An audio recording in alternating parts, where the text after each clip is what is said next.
Hello everyone, today I'm going to talk about healthcare emergency in small cities using Guaratuba, Paraná, Brazil as an example. Guaratuba has fewer than 100,000 inhabitants, and many people depend on the public healthcare system. However, emergency care in small cities can face several challenges.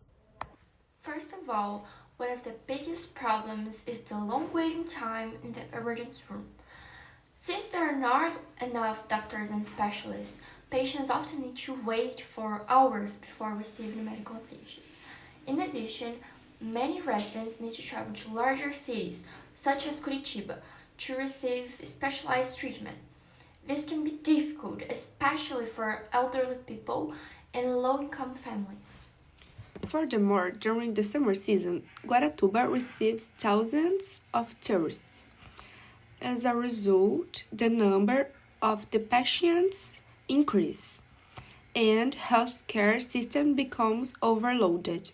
However, there are some possible solutions. For example, the government can hire more doctors and nurses, invest in better equipment, and improve primary healthcare service. Telemedicine can also help patients receive medical advice without traveling long distances. Moreover, stretching hours, centers, and clients can reduce the numbers of people who go to emergencies for little problems.